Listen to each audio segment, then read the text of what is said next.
नमस्कार साथियों, मैं हर्ष गोयल आप सभी का इस कक्षा में स्वागत करता हूं।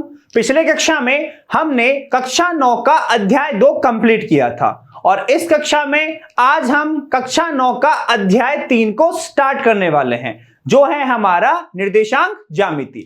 इस वाले अध्याय में हम जानेंगे निर्देशांक ज्यामिति का परिचय, अर्थात किस प्रकार से निर्देशांक ज्यामिति अस्तित्व में आया, सर्वप्रथम इसके बारे में किसने बताया, तथा हम जानेंगे कार्तीय तल क्या होता है। इसमें हम x निर्देशांक व y निर्देशांक को जानेंगे, चतुर्थांश क्या होते हैं ये भी हम समझेंगे, और किसी बिंदु की स्थिति को किस प्रकार हम प्रदर्शित कर सकते हैं वो भी हम इसमें जानेंगे।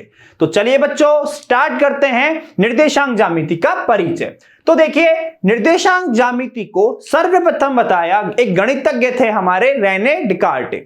इन्होंने सर्वप्रथम निर्देशांक ज्यामिति के बारे में बताया और किस प्रकार बताया कि वो एक बार क्या हो रहा था, अपने घर पे छत पे आराम से अपने लेटे हुए थे, ठीक है। तो उन्होंने देखा कि छत पर एक मक्खी है, वो है। तो उन्होंने सोचा कि किस प्रकार हम इस मक्खी की स्थिति के बारे में बता सकते हैं। तो देखिए क्या हुआ कि रेने डेकार्टे आपके गणितज्ञ थे।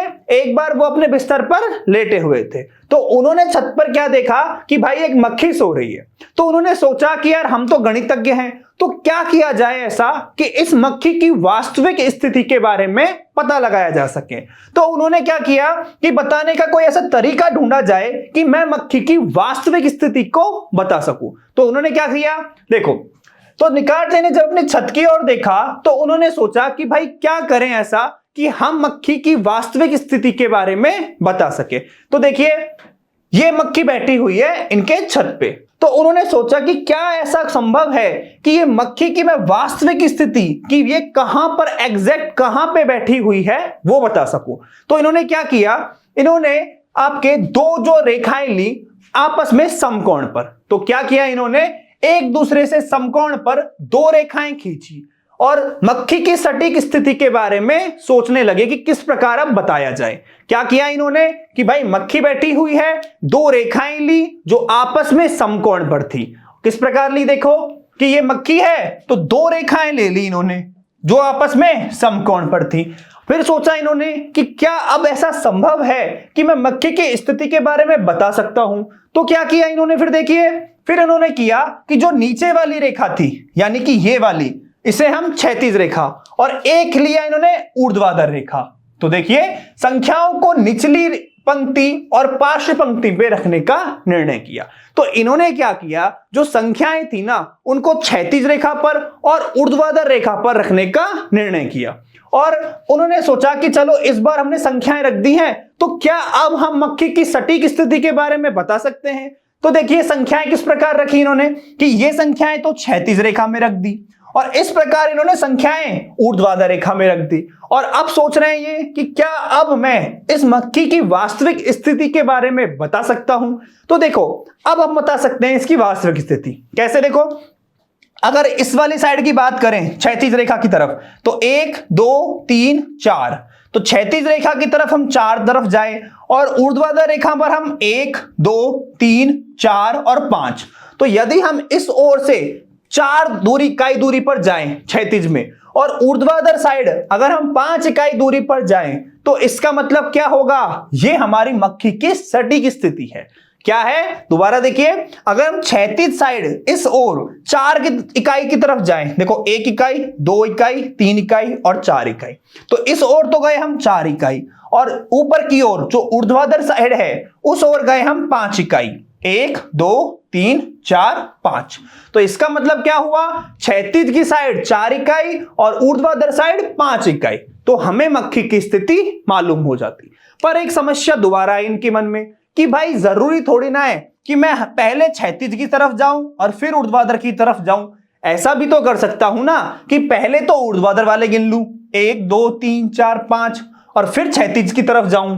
तो इनके दिमाग में कंफ्यूजन ये हुआ कि पहले क्षैतिज करूं कि बाद में ऊर्ध्वाधर, कि पहले ऊर्ध्वाधर बाद में क्षैतिज। तो इन्होंने क्या सॉल्यूशन निकाला इसका, तो देखिए, लेकिन एक समस्या आई कि क्या उसे टाइल्स की ऊर्ध्वाधर संख्या के बाद क्षैतिज संख्या बतानी चाहिए या फिर क्षैतिज को पहले रखना चाहिए। तो यह समस्या उनके दिमाग में आ गई। तो इसका सॉल्यूशन क्या निकाला इन्होंने कि उन्होंने क्षैतिज संख्या को पहले व ऊर्ध्वाधर संख्या को बाद में लेने का निर्णय किया।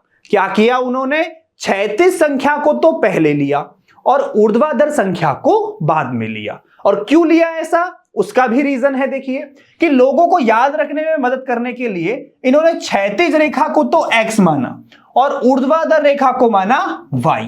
और चूंकि क्या है, x पहले आता है वर्णमाला में y से, तो इन्होंने क्या किया, क्षैतिज रेखा को पहले लिया और ऊर्ध्वाधर रेखा को बाद में लिया। समझ में आया? क्षैतिज रेखा को तो x मान लिया, ऊर्ध्वाधर रेखा को y माना, और पहले हमने x को लिया इन्होंने, फिर इन्होंने y को लिया। तो इस आरेख में मक्खी की स्थिति को 4 इकाइयों को पार करके फिर 5 इकाइयों को ऊपर ले जाकर पाया जा सकता है। देखिए कैसे पाएंगे मक्खी की स्थिति, कि 4 इकाइयों को तो यहां पार किया और 5 इकाइयों को ऊपर ले गए। तो देखो 1 2 3 4 इकाइयां तो यहां पार कर ली, फिर 1 2 3 4 5 और यहां 5 इकाई चले गए। तो मक्खी की जो सटीक स्थिति है वो क्या होगी, 4 तो इस ओर और 5 ऊपर की ओर। तो इसे हम किस प्रकार लिख सकते हैं, इसे हम लिख सकते हैं 4,5। इसका मतलब क्या है 4,5 कि 4 तो आपका x का मान हो गया और 5 y का मान हो गया। अर्थात 4 इकाई तो मैं क्षैतिज की ओर बढ़ रहा हूं और 5 मैं ऊपर की ओर बढ़ रहा हूं। तो समझ में आया बच्चों, किसी की भी अगर हमें स्थिति बतानी है तो हम किस प्रकार बताएंगे, तो किसी की भी अगर हमें स्थिति बतानी हो तो उसके लिए क्या तरीका है, x, y, जहां x क्या होगा क्षैतिज की ओर और y क्या होगा ऊर्ध्वाधर ऊपर की ओर। जैसे देखिए अगर इसी चित्र में मक्खी यहां ना होके यहां पर होती तो अब मैं क्या इसकी स्थिति बता सकता था। देखो ये कितना हो गया, क्षैतिज में कितना गया है ये 1 2 3 4 5 6 7 और ऊपर की ओर गया है ये 1 2 3 4 5 6। तो अब इस बिंदु की जो स्थिति होगी वो कितनी होगी, इसकी होगी 7 तो क्षैतिज की ओर और 6 हो गया ऊपर की ओर ऊर्ध्वाधर साइड। इसका मतलब इसके निर्देशांक हो जाएंगे 7,6। तो इसकी स्थिति कितनी हो गई, इसकी स्थिति हो गई 7,6। ये समझ में आया 7,6 कैसे हुई इसकी स्थिति। देखो आपको क्या करना है, क्षैतिज की ओर बढ़ना है और ऊर्ध्वाधर ऊपर की ओर बढ़ना है। चलो इस मक्खी की स्थिति कितनी हुई, देखो 4,5 और इस बिंदु की कितनी हुई 7,6। तो इस तरह से हम किसी की भी स्थिति के बारे में बता सकते हैं। सबको समझ में आया कि किस प्रकार आपका निर्देशांक ज्यामिति बना, कि भाई हमें किसी की स्थिति बतानी थी तो हमने ये सारा प्रोसेस रेने डकार्टे ने किया। उसके बाद क्या हुआ, अब हम किसी की भी स्थिति को बता सकते हैं। क्लियर बच्चों। तो अब देखिए आपकी स्थिति हो गई मक्खी की, एक्स वाई के मान हो गए।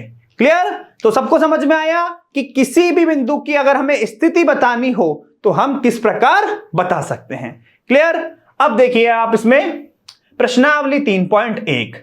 तो इसका पहला प्रश्न है, एक अन्य व्यक्ति की आप अपने अध्ययन मेज पर रखे टेबल लैंप की स्थिति किस तरह बताएंगे।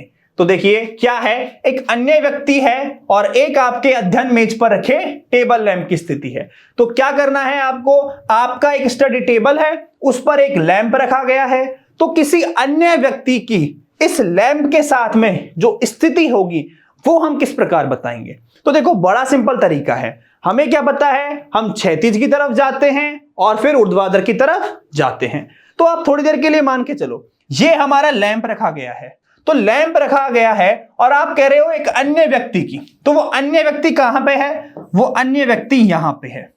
ठीक है, वो अन्य व्यक्ति कहां पे है, यहां पे है। तो इसमें क्या होगा, क्षैतिज भी दूरी होगी और ऊर्ध्वाधर भी होगी। तो पहले वो क्षैतिज की तरफ जाएगा और फिर वो ऊर्ध्वाधर की तरफ जाएगा। तो देखो क्षैतिज कितना जा रहा है वो लैंप से, तो माना कि देखो यहां इस व्यक्ति से, ये जो व्यक्ति है आपका, इसकी इस लैंप से जो दूरी है वो कितनी है 35 cm। अर्थात वो क्षैतिज में कितना जा रहा है 35 सेंटीमीटर जा रहा है और ऊर्ध्वाधर में कितना जा रहा है, ऊर्ध्वाधर में जा रहा है वो 20 cm। समझ में आया। इसे 3D की तरफ सोचो, ऐसा नहीं यहां से यहां की दूरी हो गई। सोचो थोड़ी देर, आपके पास टेबल रखी गई है उस पर लैंप रखा गया है। क्लियर। तो देखो इसके दो हिस्से होंगे, एक इसका ऊर्ध्वाधर वाला और एक क्षैतिज वाला। तो ये क्षैतिज हो गया और ये ऊर्ध्वाधर हो गया। इस तरह से देखो, ये ऊर्ध्वाधर और ये क्षैतिज। ठीक है, अब देखो क्षैतिज हम साइड कितना जा रहे हैं, 35 cm जा रहे हैं, और ऊर्ध्वाधर साइड कितना जा रहे हैं हम, ऊर्ध्वाधर साइड हम 20 सेंटीमीटर जा रहे हैं। तो देखिए क्षैतिज में तो गया 35 सेंटीमीटर, ऊर्ध्वाधर साइड गया ये आपका 20 सेंटीमीटर। तो अब बताएं मुझे इसकी स्थिति कितनी होगी। तो इसकी स्थिति होगी, देखो 35 तो ऊर्ध्वाधर और 20 आपका ये, तो ये क्या होगा आपका, इसकी स्थिति होगी। तो हम लिख सकते हैं अन्य व्यक्ति की अध्ययन मेज पर रखे टेबल लैंप की से स्थिति 35,20 होगी। इसमें एक चीज और होता है कि आपका जो पैमाना होता है वो कितना है, देखो हमने सेंटीमीटर में लिया है। क्लियर, अगर हम यहां पे सेंटीमीटर ना लेके फुट ले लेते तो कुछ और होता। तो ये आपको यहां पे एक पैमाना दर्शाना जरूरी है। तो पैमाना मान सकते हैं हम कितना, सेंटीमीटर में। और आपका इसका आंसर कितना हो गया, 35,20।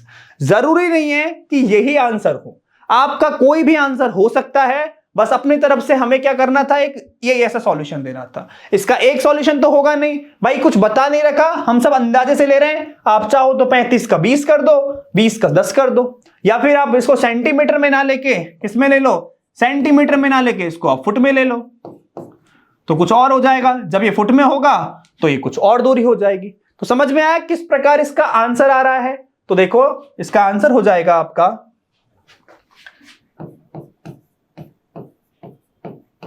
अन्य व्यक्ति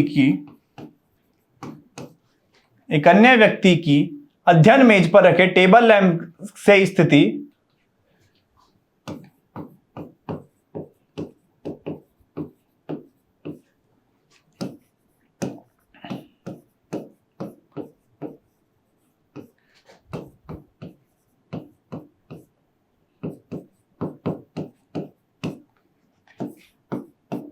कितनी आ गई आपकी स्थिति, हमारी स्थिति आ गई, ये आ गई हमारी 35,20। कितनी आ गई, 35,20। 35 तो जा रहा है ये किधर, क्षैतिज की तरफ, 20 जा रहा है ये ऊर्ध्वाधर की तरफ। और हम पैमाना क्या मानेंगे, पैमाना हो जाएगा हमारा x तथा y अक्ष। चाहे तो आप x तथा y लिख के कर दो, नहीं तो नॉर्मली लिख लो। तो पैमाना हम कह रहे हैं एक इकाई कितना मान रहे हैं हम, एक इकाई बराबर 1 सेंटीमीटर। क्लियर, याद रहेगा जो एक इकाई है वो हमने कितना माना है, 1 सेंटीमीटर माना है। ये ध्यान रखना कि इसमें पैमाना लिखना जरूरी होता है। आप यहां तो सेंटीमीटर की जगह फुट भी मान सकते हो, 1 की जगह 2 भी मान सकते हो, जैसा आप मानना चाहें। क्लियर, तो ये हो गया आपका ये वाला प्रश्न हल। अब देखिए आप इसका अगला प्रश्न क्या है। अगला है दूसरा, सड़क योजना। एक नगर में 2 मुख्य सड़क है जो नगर के केंद्र पर मिलती है। तो क्या होगा, आपके पास 2 मुख्य सड़क हैं, ठीक है, और वो कहां मिल रही हैं, आपके नगर के केंद्र पर मिल रही हैं। ये 2 सड़कें उत्तर दक्षिण दिशा और पूर्व पश्चिम की दिशा में हैं। तो दोनों कैसी कैसी हैं, एक उत्तर दक्षिण की दिशा में है और एक पूर्व पश्चिम की दिशा में है। नगर की अन्य सभी सड़कें इन मुख्य सड़कों के समांतर परस्पर 200 मीटर की दूरी पर हैं। तो अन्य जो सड़कें हैं वो सभी कैसी हैं, इन दोनों सड़कों के क्या है, आपके समांतर हैं। ठीक है, प्रत्येक दिशा में लगभग 5 सड़कें हैं। तो इस वाले के समांतर भी 5 सड़कें होंगी और दूसरी वाली सड़क के समांतर भी 5 सड़क होंगी। क्लियर, और देखिए क्या है, प्रत्येक दिशा में लगभग 5 सड़कें हैं। 1 सेंटीमीटर 200 मीटर का पैमाना लेकर अपनी नोटबुक में क्या कीजिए, नगर का एक मॉडल बनाइए, सड़कों को एकल रेखाओं से निरूपित कीजिए। तो देखो हमें मॉडल बनाना है और मॉडल में क्या क्या आएगा, आपके मॉडल में एक दूसरे को काटती हुई अनेक क्रॉस स्ट्रीट, जिसे हम कहेंगे चौराहे हो सकते हैं। एक विशेष क्रॉस स्ट्रीट को 2 सड़कों से बनी है, जिनमें से एक उत्तर दक्षिण दिशा में जाती है, एक कहां जाती है आपकी उत्तर दक्षिण दिशा में, और दूसरी आपकी जाती है पूर्व की पश्चिम दिशा में। तो देखो क्या होगा, क्रॉस स्ट्रीट आपस में काटेंगी, चौराहे बनेंगे। उसमें क्या होगा कि एक तो उत्तर दक्षिण दिशा में जाएगी और दूसरी पूर्व पश्चिम दिशा में। प्रत्येक क्रॉस स्ट्रीट का निर्देशन इस प्रकार किया जाता है कि यदि दूसरी सड़क उत्तर दक्षिण दिशा में है तो दूसरी सड़क कहां है, उत्तर दक्षिण दिशा में, और 5वीं सड़क पूर्व पश्चिम में जाती है। 5वीं सड़क जा रही है पूर्व पश्चिम में, और ये क्या है, एक क्रॉसिंग पर मिलती है। तो क्या है, तब हम इसे क्रॉस स्ट्रीट 2,5 कहते हैं। क्रॉस स्ट्रीट 2,5 का मतलब यह है कि दूसरी सड़क उत्तर पश्चिम दिशा में और 5वीं सड़क पूर्व पश्चिम दिशा में होगी। ठीक है, यह है आपके क्रॉस स्ट्रीट 2,5 का मतलब। तो आपसे पूछ रहा है कि कितनी क्रॉस स्ट्रीटों को 4,3 माना जा सकता है और कितनी क्रॉस स्ट्रीटों को 3,4 माना जा सकता है। अब देखो, ये इतना बड़ा प्रश्न था, इसका डायरेक्ट मतलब समझिए। देखो एक एक, सबसे पहले इसने बोला हुआ था कि दो मुख्य सड़कें लेनी है हमें। एक सड़क हो गई आपकी ये और एक आपकी सड़क हो गई ये, और दोनों जहां पे काट रही है वो नगर का केंद्र है। ये हो गया आपका नगर का केंद्र। फिर इसने बोला गया था, क्या बोला है कि भाई देखो उत्तर पक्ष, एक तो उत्तर दक्षिण दिशा और पूर्व पश्चिम दिशा, और इन दोनों के समांतर 5-5 सड़कें। तो देखो इस वाली सड़क के समांतर 5 सड़क कौन सी हो गई? 1 2 3 4 5, और जो पश्चिम पूर्व वाली सड़क है उसके समांतर 5 सड़कें, 1 2 3 4 5। तो 5 सड़कें इसके समांतर और 5 सड़कें आपकी इसके समांतर। अब देखो क्या कहा गया है कि क्रॉस स्ट्रीट 2,5, क्या क्रॉस स्ट्रीट 2,5 का मतलब क्या है? तो देखिए क्रॉस स्ट्रीट 2,5 का मतलब है कि दूसरी सड़क उत्तर दक्षिण दिशा में जाती है। कौन सी सड़क? दूसरी सड़क उत्तर दक्षिण दिशा। तो देखो उत्तर दक्षिण दिशा कौन सी है? उत्तर दक्षिण दिशा ये है, और सड़क कौन सी है? दूसरी। तो दूसरी सड़क कहां जाएगी हमारी? दूसरी सड़क जाएगी उत्तर दक्षिण दिशा में ये। और क्या है? और हमारा दिया गया है 5वीं सड़क पूर्व पश्चिम दिशा में जाती है। तो 5वीं सड़क कौन सी है? ये 5वीं सड़क है, और 5वीं सड़क कहां जाएगी? पूर्व पश्चिम दिशा में, यानी कि 5वीं सड़क ये। तो ये वाली हो गई आपकी 5वीं सड़क, और ये हो गई आपकी दूसरी सड़क।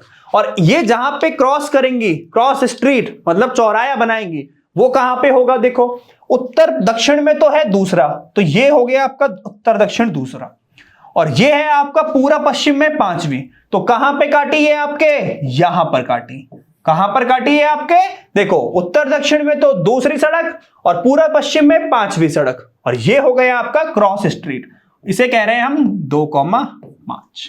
क्लियर? समझ में आया 2,5 क्रॉस स्ट्रीट का मतलब कि 2 तो जाएगी उत्तर दक्षिण में और 5 आपकी जाएगी कहां पर? पूर्व पश्चिम में। ठीक है, हम इसका लिंक ये नहीं मत करना। उत्तर दक्षिण में तो गई सड़क 2, उत्तर दक्षिण सड़क 2, पूर्व पश्चिम सड़क 5, पूर्व पश्चिम सड़क 5, तो कहां कट गया? यहां कट गया 2,5 क्रॉस स्ट्रीट। और आपसे पूछा क्या है? पूछा यह है कि कितनी क्रॉस स्ट्रीट? 4,3 है। तो 4,3 का मतलब क्या होगा? 4,3 का मतलब होगा उत्तर दक्षिण में तो 4, तो उत्तर दक्षिण में चौथी सड़क। ठीक है, उत्तर दक्षिण में कौन सी सड़क? चौथी सड़क।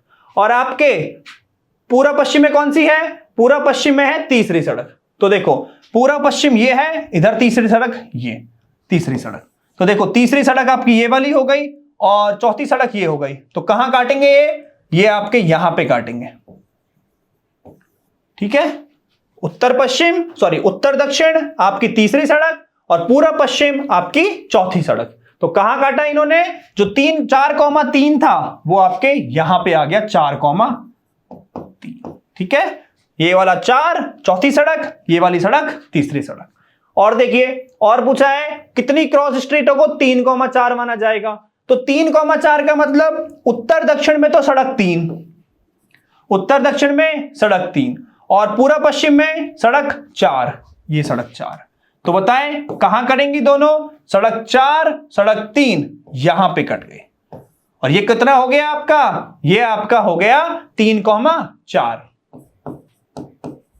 तो सबको समझ में आया किस तरह से हम मॉडल बना रहे हैं? देखो उसने खुद ने कहा था कि उत्तर दक्षिण में तो सड़क 2, उत्तर दक्षिण में सड़क 2 और पूर्व पश्चिम में सड़क 5। तो यहां पे हमको स्थिति बोली गई थी, और इसी स्थिति के अनुसार जब हम 4-3 की बात करेंगे तो उत्तर दक्षिण में 4, पूर्व पश्चिम में 3, तो कहां पे आएगा? चौथी सड़क और तीसरी सड़क, ये यहां पे होगा। और 3,4 में क्या होगा कि उत्तर दक्षिण में तो 3, तो सड़क 3 ये, पूर्व पश्चिम में सड़क 4 ये, यहां हो गया 3,4। क्लियर? और आपसे पूछा गया था कि 3,4 व 4,3 जो क्रॉस स्ट्रीट होंगी वो कितने बनेंगे? तो बताओ कितने क्रॉस स्ट्रीट बन रहे हैं? 4,3 भी हमें सिर्फ एक बिंदु मिल रहा है, इसका मतलब सिर्फ एक क्रॉस स्ट्रीट। और 3,4 पर भी हमें सिर्फ एक क्रॉस स्ट्रीट मिल रही है। तो इसका आंसर होगा कि 3,4 व 4,3 पर कितने क्रॉस स्ट्रीट? एक क्रॉस स्ट्रीट। तो हम लिख सकते हैं, इसमें क्या लिख सकते हैं, देखो बच्चों, कि 4,3 क्रॉस स्ट्रीटों में एक, तो एक क्रॉस स्ट्रीटों को 4,3 माना जा सकता है। ऐसे ही एक क्रॉस स्ट्रीटों को 3,4 माना जा सकता है। ठीक है, तो हम लिखेंगे कि पहले में कि केवल एक क्रॉस स्ट्रीट को ही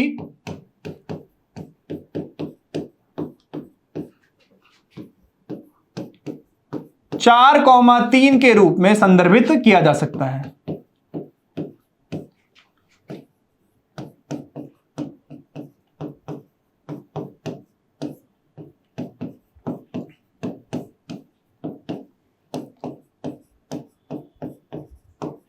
और दूसरे का कितना लिखेंगे कि केवल एक क्रॉस स्ट्रीट को ही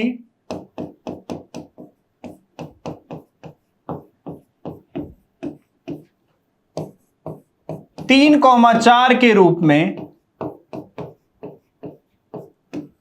संदर्भित किया जा सकता है।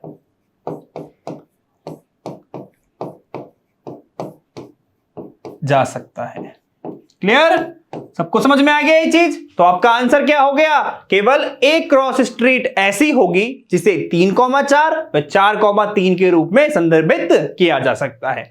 तो यहां पर आपका ये वाला प्रश्न होता है समाप्त, और आपकी प्रश्नावली 3.1 भी होती है समाप्त। तो अब ये वाली जो कक्षा है आज की, हम करते हैं यहां पर समाप्त। इस वाली कक्षा में हमने जो निर्देशांक ज्यामिति थी उसका परिचय पढ़ा था। अगली कक्षा में हम पढ़ेंगे कार्तीय तल के बारे में कि x निर्देशांक, y निर्देशांक क्या होंगे, चतुर्थांश क्या होंगे, इन सब के बारे में पढ़ेंगे हम अगली कक्षा में। तो मैं आशा करता हूं आप सभी को मेरी कक्षा अच्छी लगी होगी। मिलते हैं अगली कक्षा में, तब तक के लिए पढ़ते रहिए, बाय।